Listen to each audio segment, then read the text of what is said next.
Volvemos a deambular por el arte y la cultura de Medellín y por el mundo de la independencia en los pensamientos, en la divergencia. Y hoy estamos con un concejal de Medellín, sí, Daniel Carvalho. ¿Cómo vas, Daniel? Muy bien, Álvaro, muchas gracias por la invitación, hombre. Antes que concejal, vos fuiste un ser que caminó, montó en bicicleta, creó. ¿Cómo es esa infancia de Daniel Carvalho en Medellín? Pues mira, yo crecí en la Medellín de los años 80, es decir, una Medellín muy miedosa, que hizo que mis padres de alguna forma me encerraran mucho, ¿cierto? Entonces yo vivía en urbanización cerrada, en colegio privado, un poco aislado de lo que pasaba. Sin embargo, pues uno estaba siempre, de todas maneras, atento a todo lo que pasaba. Cuando me gradué del colegio, no sé por qué, decidí estudiar ingeniería civil, primer error, todavía no entiendo, y en EAFIT además, ¿cierto? Entonces yo era como un joven rebelde, pero terminaba siendo un hijo de papi, ¿sí? Sin embargo, pues varias cosas que me pasaron ya en la universidad me hicieron abrir la mente y empezar a ver la ciudad como nunca la había visto. Y la principal de esas cosas fue conocer a Farley Velázquez y entrar a ser parte del grupo de teatro de EAFIT con él. Ahí fue donde encontraste el teatro. Ahí encontré el arte, ¿cierto? Y sobre todo el arte, no tanto como medio de expresión personal, sino como una forma de reconocer la ciudad. Porque el teatro que hacía Farley Velázquez era un teatro muy basado en sus vivencias, de también un joven que creció en la violencia de Medellín. Entonces era un teatro que me hizo descubrir todas las cosas terribles de mi ciudad y de mi país, ¿cierto? Hablando de desplazamiento forzado, paramilitares, guerrilleros, violaciones, asesinatos, ¿cierto? Todo ese mundo pesado. Ahí fue que descubrí yo entonces la ciudad. ¿En qué obras actuaste con Farley en EAFIT? Hice Después por lo fuiste a menos, Hora 25. Sí, estuve por lo menos en 5 o 6 obras. Actué en Crónica de una muerte anunciada, fue la primera. Después hicimos una llamada ¿Dónde estás, amor?, basada en una pieza de Fabio Rubiano muy buena sobre las violaciones. Después hicimos una, no, qué pena, se llamaba Amores Simultáneos.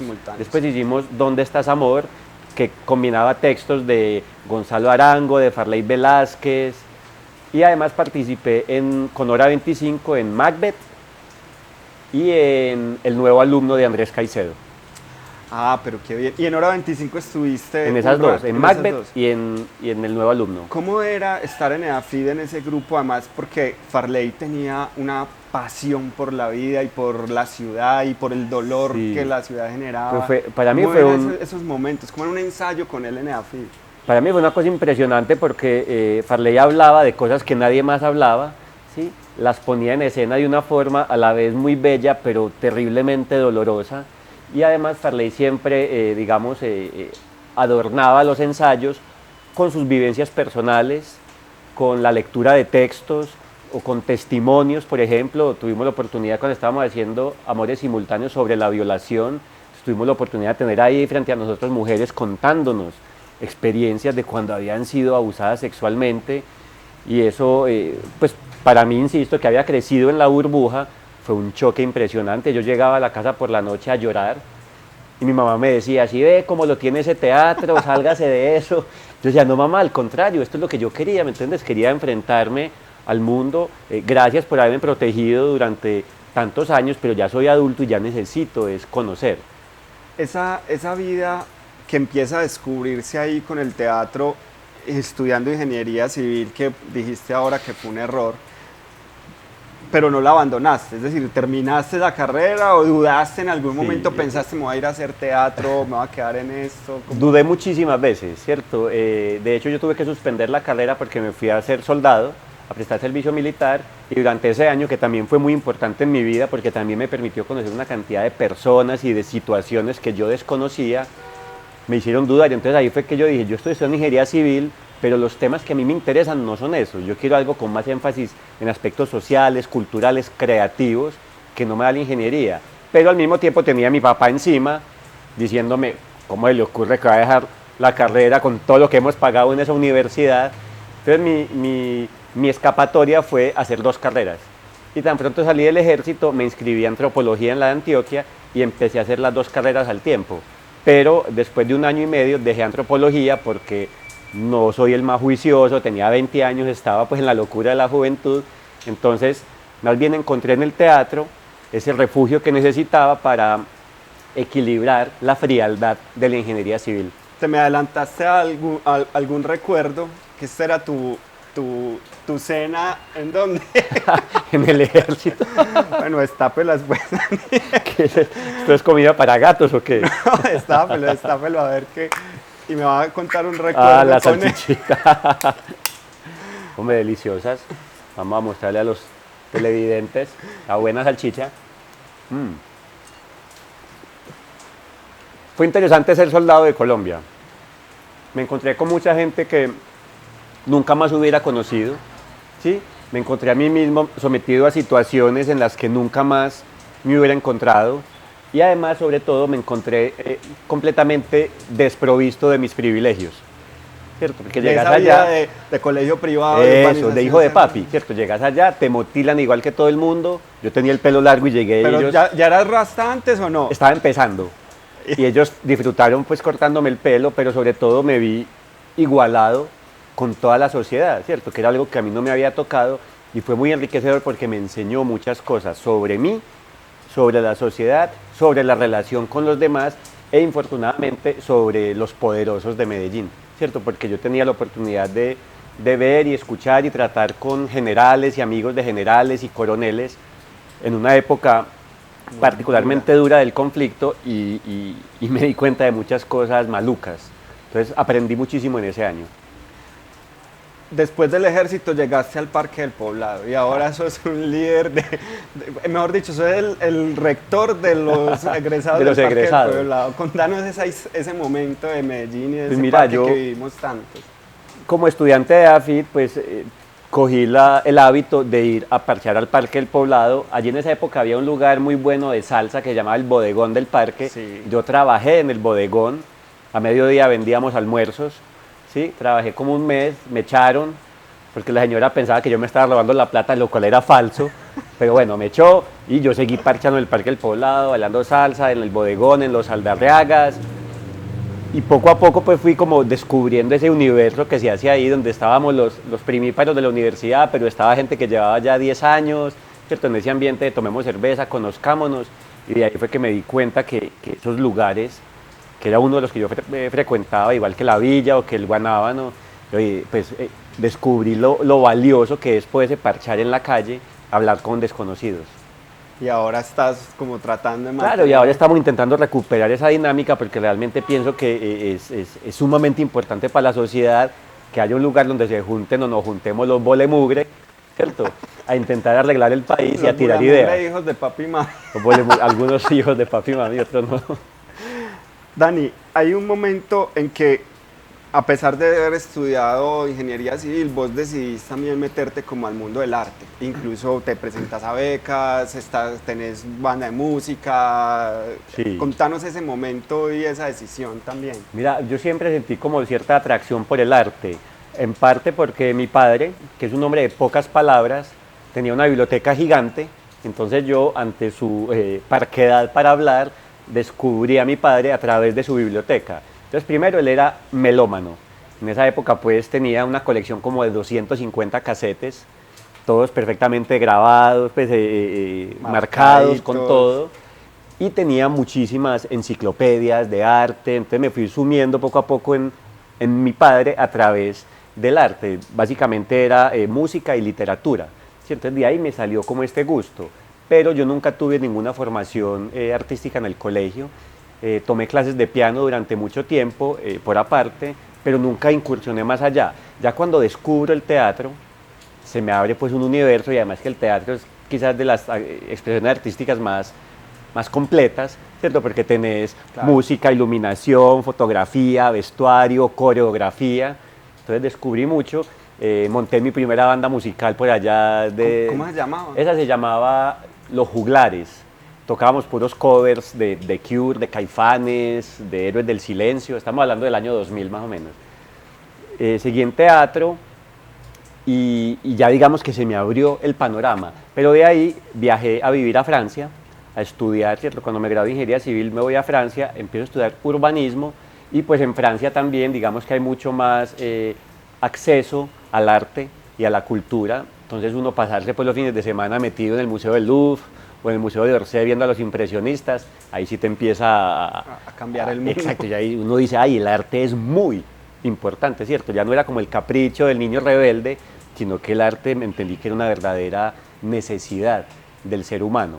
Y cuando regresé a Colombia, me puse como propósito empezar a meterme mucho más con los artistas, a sabiendas de que yo no era talentoso, no soy talentoso como artista, pero sí soy bueno para gestionar, ¿cierto? Para ayudar a montar proyectos, a contactar gente, entonces decidí tomar ese camino, digamos, de la gestión.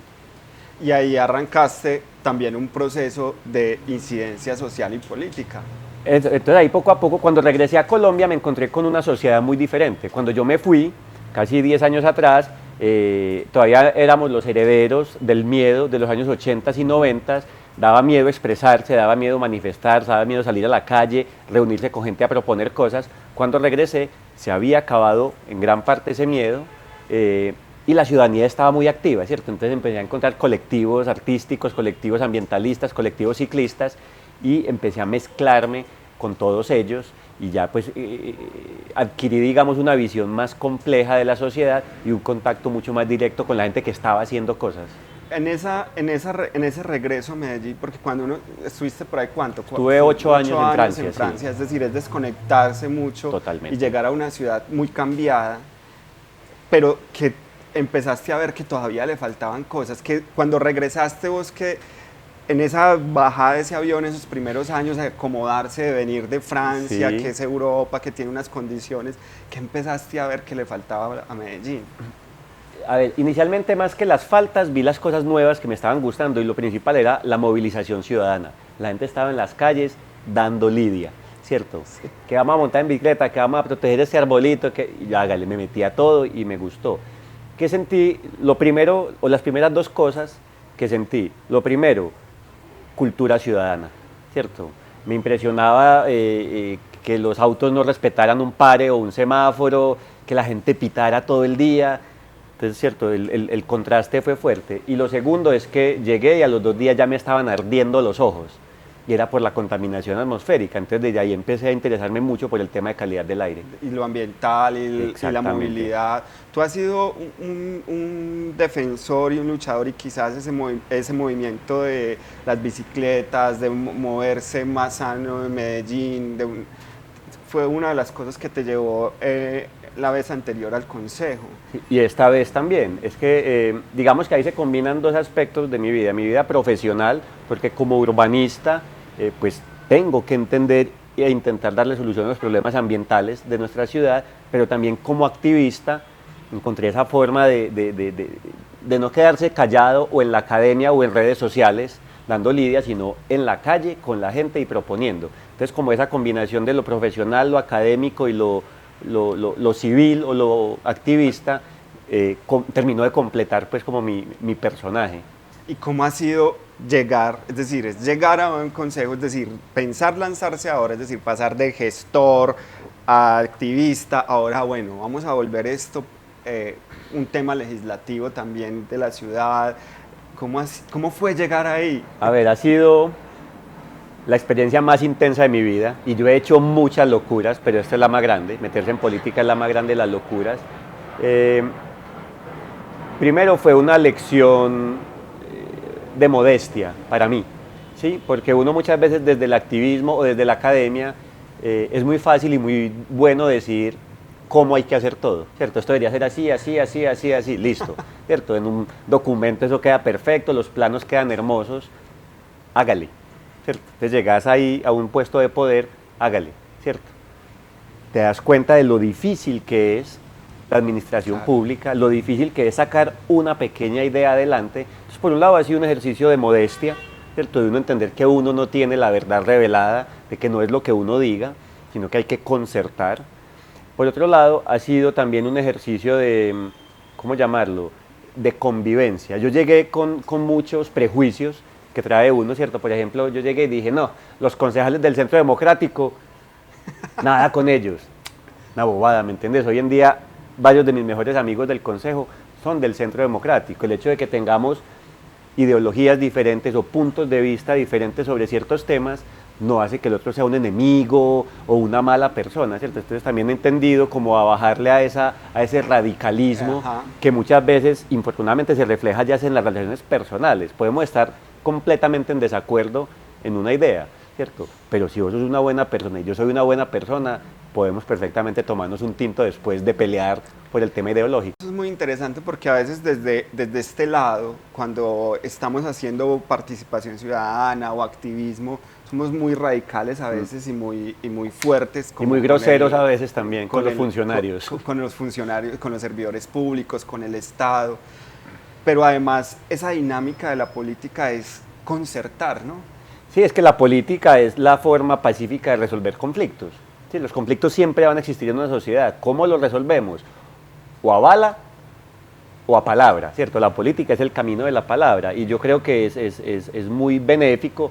Creo también que ha sido pues a mí me gusta verlo así, como un buen mensaje el hecho de que alguien como yo llegue a ese escenario, porque yo no tenía ni plata, ni una historia política, ni un padrino político.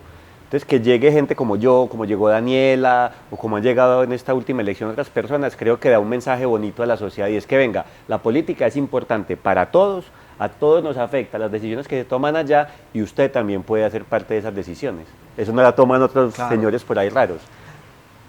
Estar ahí te ha dado además la posibilidad de conocer la ciudad también desde otros puntos de vista e impulsar y debatir mucho sobre la ciudad.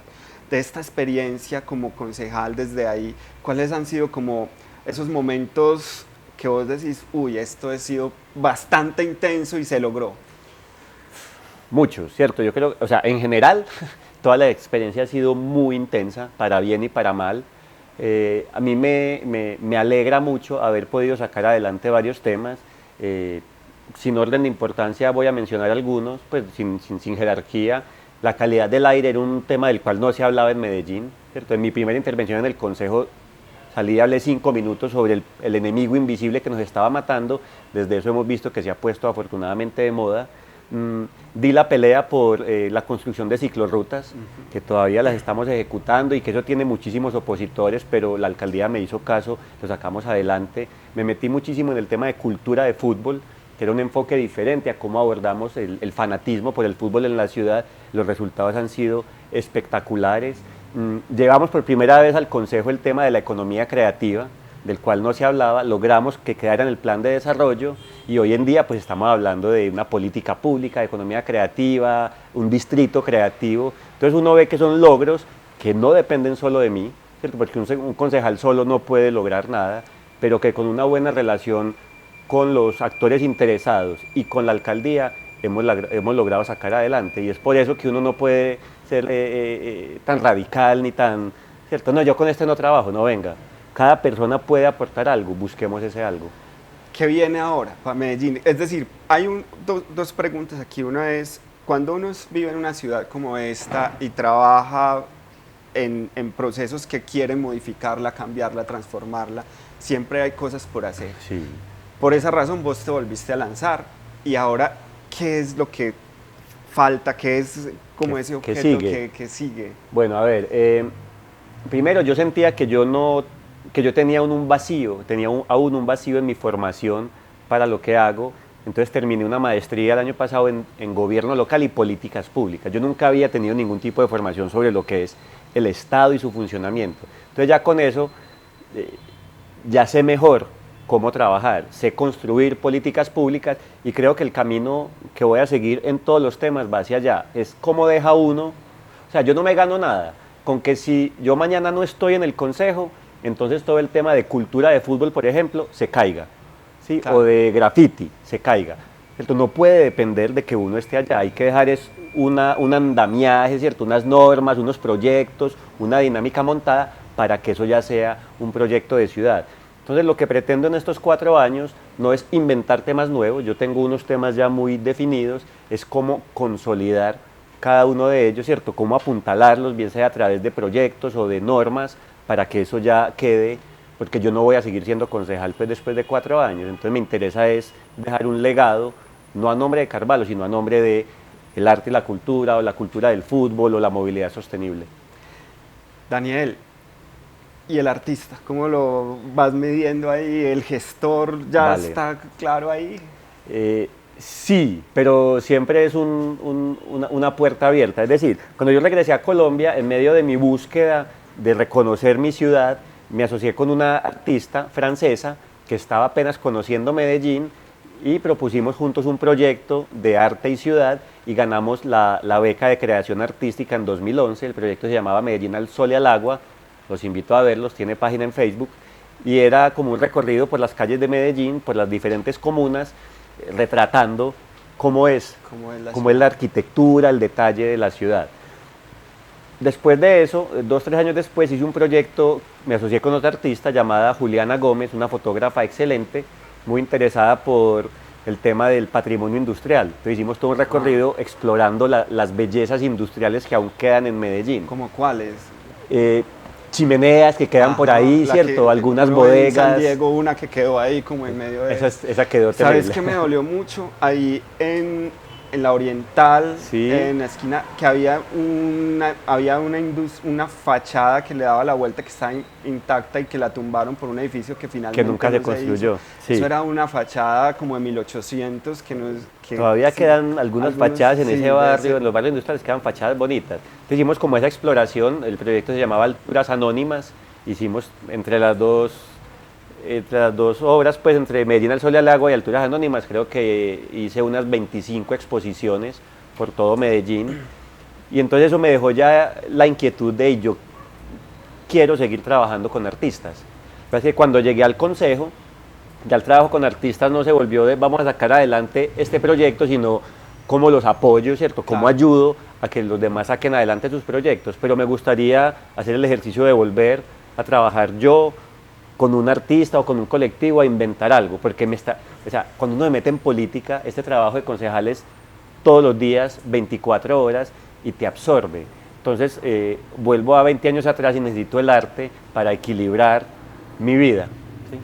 Te lo preguntaba precisamente por eso, porque a veces hemos construido también unos imaginarios, sobre todo en Colombia, donde el que hace política como que ya se volvió profesional de la política y tiene que olvidar su vida. Y entonces todo se vuelve, es un tema como de legislación, pero hay una vida ahí que todavía tiene que seguir y que tiene que aparecer, y yo creo que eso es lo importante también de este proceso, y es cómo mantener la relación de lo que uno es, lo que ha soñado, con quien ha compartido en esos procesos de interacción. Pues Álvaro, mencionas una de las mayores preocupaciones que yo tengo, ¿cierto? A mí me da miedo que la política me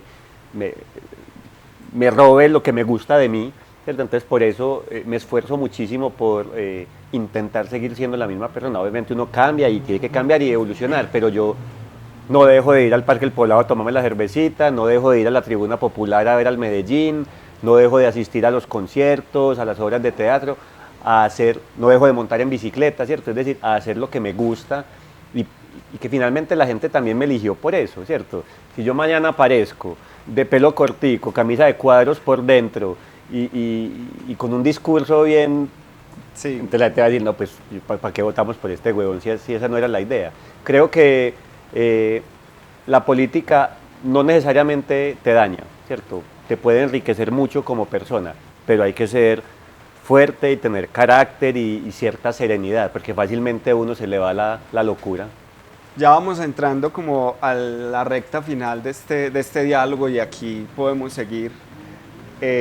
Y este es un diálogo muy particular porque es primera vez que invito a un concejal, es decir, pero que tiene esa alma de artista, de gestor cultural, que se ha luchado muchos espacios para el arte y la cultura en la ciudad. ¿Cómo te soñás a Medellín? Más allá del concejal, es Daniel, ¿cómo se ha venido soñando a Medellín toda su vida? Vale, durante la campaña intentamos resumirlo como en 3 términos, y es que queremos una Medellín sostenible, diversa y creativa.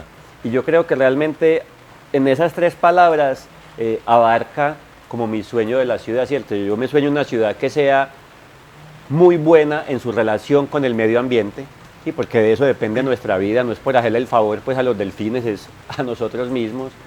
Creo una ciudad que siga superando los problemas de inequidad, ¿cierto? Y eso se logra también a través de la sostenibilidad. Creo también que necesitamos una ciudad que acoja y valore la diversidad en todo su espectro, ¿cierto? Diversidad de opinión, de pensamiento, de raza, de religión, de origen, sexual, de todo, porque eso es una riqueza de Medellín. Creo que hay que dejar atrás esa concepción pues del paisa, que es el mono blanco de carrial y sombrero, machista y homófobo. Eso ya pasó, nuestra Medellín es otra cosa y hay que valorarla.